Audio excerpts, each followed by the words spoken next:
The predominant feature of the past few decades has been globalization.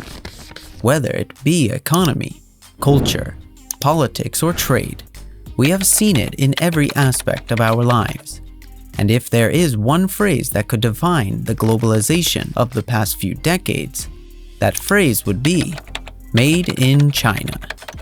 This makes it instantly clear that one of the main beneficiaries of this global networking has been China. No matter where you go, you always find Chinese products, from toys to furniture to automobile parts and even medical supplies. The People's Republic exports everything. But the trends have been changing recently. The Asian giant has been losing more and more companies and slowing down its international trade. And we're not talking about just any company. We're talking about big businesses like Apple and Sony, who have already started to move their production out of China, massively reducing their workforce in the country. But why is it happening? That we will discuss. To understand its fall, we'll first have to look at its rise. Not too long ago, China was a very unfriendly place to do business. For much of the 20th century, it was a country dominated by an iron-fisted communist dictatorship. Comparable to that of countries like Cuba or North Korea, a totalitarian, all-encompassing dictatorship headed by Supreme Leader Mao Zedong. All traders at that time preferred any other country in the world but China to develop their business. Mao had banned free markets in rural areas, where peasants used to sell farm products from little household plots. In the cities, the state owned and operated most factories and other businesses. Only a few remnants of private enterprise, what communists called the rat tail of capitalism, still existed. Mao's foreign policy orientation was towards the Soviet Union, and he sought to establish a socialist bloc of countries.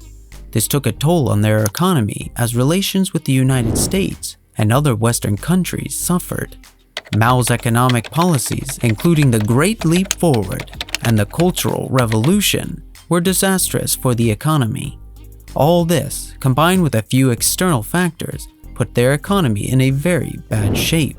Trading was not easy, and they were barely exporting anything.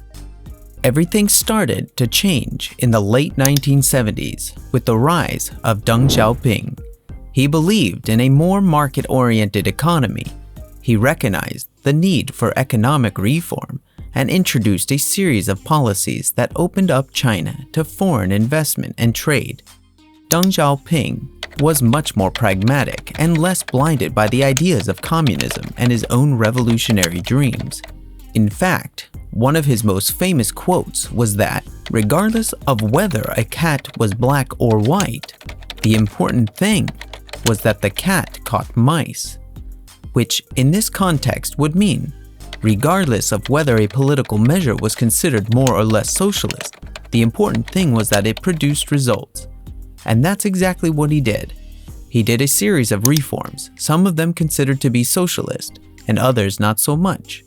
But the most important thing was that they were producing results. He opened the economy to open trade, created special economic zones, and did market-oriented reforms. Deng's reforms led to rapid economic growth in China, with GDP growing at an average rate of 9.5% per year from 1979 to 2018. This growth helped to lift millions of people out of poverty and transform it into a major economic power. So naturally, the People's Republic began to attract thousands and thousands of companies to the country during the early 1980s. The Chinese communist regime suddenly became attractive to traders from countries like the United States. It is worth mentioning that at the beginning, foreign companies could only enter the mainland if they gave part of the ownership of the company to the communist government, as if it were an alliance between companies and the state. However, by 1986, that was already behind us. The special economic zones played a big part in it. They were established during Deng's regime as part of his economic reforms. These zones were created to attract foreign investment and promote economic growth.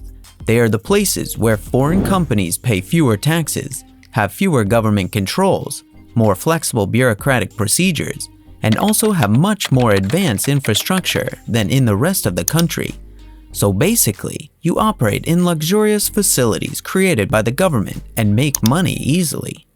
These zones contributed significantly to China's economic success, including gross domestic product, employment, exports, and attraction of foreign investment. Seeing the success, he launched a new plan to further boost the economy. This new plan basically consisted in expanding the first plan, at least in terms of taxation. In fact, they went so far as to give advantages to foreign companies over local companies. For example, Chinese origin companies were required to pay approximately 25% of their profits in taxes, while foreign companies establishing subsidiaries, factories, and production centers in the country enjoyed a lower tax rate, ranging between 10% and 15%. But that wasn't all. Foreign companies could also deduct 100% of their employees' salaries from their tax obligations. Furthermore, if they reinvested their profits, they could potentially save between 40 and 100% of the taxes they would otherwise have to pay. In the 1990s, investing in China became a real opportunity for two reasons. The first was the possibility of obtaining very advantageous tax treatment. And the second was that foreign companies could enter and compete in its own market against the rest of the local companies that had to pay more taxes than the foreign ones. It was a golden opportunity for the foreign companies, and the fact that Chinese labor at the time was extremely cheap. The result is very clear. International investment in the Asian giant skyrocketed. China's GDP growth during the 1990s was among the world's fastest, with real annual GDP growth averaging 9.5%. The trade and investment reforms and incentives led to a surge in foreign direct investment. This in turn led to more and more companies to come and do business over there. But things have been changing recently. The economy particularly started to plummet in 2008. The proportion of international trade in its economy started to decrease. Since then, it has gone in a direction that is much less friendly for business, investment, and global economy. But why, is the question. You see, until 2008, China had become the world's factory. Thousands of companies had arrived in the country, and its economy had taken off like a rocket. The economy experienced a sharp downturn in 2008 due to the global financial crisis, which affected the export sector, leading to a significant decline in export growth. While it did recover a bit, still it has largely been declining since then. In order to combat this, the government eliminated almost all of the tax advantages offered to foreign companies between 2008 and 2013. This led to a slowdown in foreign investment, and companies started to move outside of China in search of better tax incentives and cheap labor. They started setting up their branches in countries like Thailand and Vietnam, where labor was still cheap. So, in conclusion, the companies fleeing China is not a good sign for any of us, as it will not only affect them, but also everybody around the world.